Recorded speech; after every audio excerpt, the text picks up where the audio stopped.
Saving plus अब एउटा चाहिँ सेभिङ पनि भयो। हामी सेभिङ त गरि नै हाल्छौँ होइन, ब्याङ्कमा पनि गर्छौँ होला, कतै लगानी पनि गर्छौँ होला, केही न केही हामीले कमाएपछि त यो पछिको लागि अथवा भविष्यको लागि भनेर केही न केही रकम हामीले काहीँ न काहीँ कि लगानी गर्छौँ कि बचत गर्छौँ होइन। ब्याङ्कमा हामी राख्छौँ, ब्याङ्कमा के गर्छौँ, किन राख्छौँ त भन्दा ब्याज आउँछ होइन। अनि त्यसपछि लगानी गर्छौँ भनेपछि कुनै बिजनेसमा लगानी गरौँला, सेयर मार्केटमा लगाउँला होइन, अथवा जेमा भए पनि लगानी गर्छौँ। अनि त्यसमा चाहिँ के हुन्छ त भन्दाखेरि लगानी गरेको ठाउँमा हामीले जति लगानी गर्यो त्यतिकै मात्रै हामीले चाहिँ पाउने भयौँ नि त होइन, ब्याज पनि गरेको ठाउँमा चाहिँ हामीले जति लगानी गर्छौँ, जस्तै ब्याङ्कमा हामीले 20 लाख राख्यौँ भने 20 लाखको ब्याज मात्रै हामीले पायौँ होइन, त्योभन्दा बढी हामीले केही पायौँ त पाएनौँ। र सेयर मार्केटमा हामीले लगानी गर्छौँ भनेर सोच्यौँ भने त्यसमा लगानी गर्दाखेरि चाहिँ 20 लाख लगानी गर्नु पर्यो अनि मात्र त्यसको हामीले प्रफिट पाउनु पर्यो होइन। त्यो पाउनु पनि सकिएला, नपाउनु पनि सकिएला, अथवा धेरै समय लाग्ला। अब बिमामै चाहिँ किन लगानी गर्ने त भन्दाखेरि एउटा चाहिँ तपाईँको बचत भयो है, बचत हामीले जहाँ पनि गर्ने। अर्को भनेको सुरक्षित बचत। सुरक्षित बचत किन त भन्दाखेरि जस्तै तपाईँलाई अब आज तपाईँले बिमा काट्नुभयो, अब तपाईँलाई कुनै घातक रोग लाग्यो, त्यो घातक रोग लागिसकेपछि तपाईँले उपचार खर्च भनेर पाउनुभयो, 5 लाख रुपियाँ 5 लाख पाउनुभयो, 10 लाख रुपियाँ 10 लाख पाउनुभयो। ब्याङ्कले दिन्छ त कहीँ लगानी गरेर ठाउँले दिन्छ त, तर हाम्रो बिमा पनि फेरि सधैँ छ है, त्यहाँबाट पैसा नि काट्दैन होइन।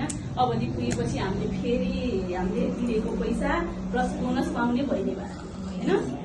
अनि अर्को कुरा भनेको जस्तै तपाईँ बिमा गर्नुभयो, तपाईँलाई दुर्घटनामा परेर मबितबे भएर तपाईँको चाहिँ अङ्ग भङ्ग भयो, अब काम गर्ने स्थिति भएन, तपाईँ व्हिलचेयर हुनुभयो भने बिमा कम्पनीले तपाईँको अब तिर्नुपर्ने प्रिमियम पनि माफ गर्यो, फ्री गर्यो, तिर्न परेन होइन।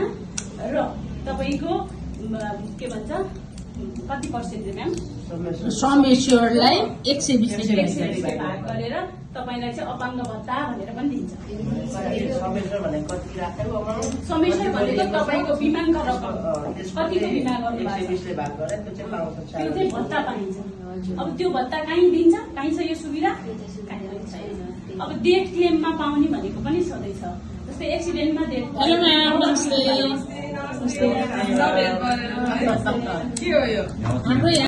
डेथ क्लेमको उसमा थियो होइन। डेथ क्लेममा चाहिँ के भयो भन्दाखेरि एक्सिडेन्टमा परेर डेथ भयो भने डबल क्लेम पाइन्छ, जसमा चाहिँ टर्म भन्ने एउटा चाहिँ के भन्छ त्यसलाई म्याम हामीले राइडर हुन्छ, त्यसलाई पनि हामीले जोड्यौँ भने चाहिँ हामीले डबल क्लेम पाउँछौँ। जस्तै तपाईँले 10 लाखको बिमा गर्नुभएको छ भने 10 + 10 20 लाख तपाईँले पाउनुभयो होइन। अब त्यो एक्सिडेन्टमा भएन, नर्मल डेथ भयो भने चाहिँ तपाईँले गर्नुभएको बिमाको रकम प्लस तपाईँको बोनस गरेर तपाईँले पाउनुभयो। जाने त गइहाल्यो, परिवारमै पायो। अब यसरी हामीले जहाँसुकै बचत गरे पनि जहाँसुकै लगानी गरे पनि यत्रो धेरै सेवा सुविधा कहीँ पाउँछौँ त, कहीँ पनि पाइँदैन। त्यसैले बिमा भनेको जहिले पनि बेस्ट हो, जसले गर्यो बुझेर जसले गर्यो जुन टाइममा गर्यो त्यो मान्छे जहिले अगाडि।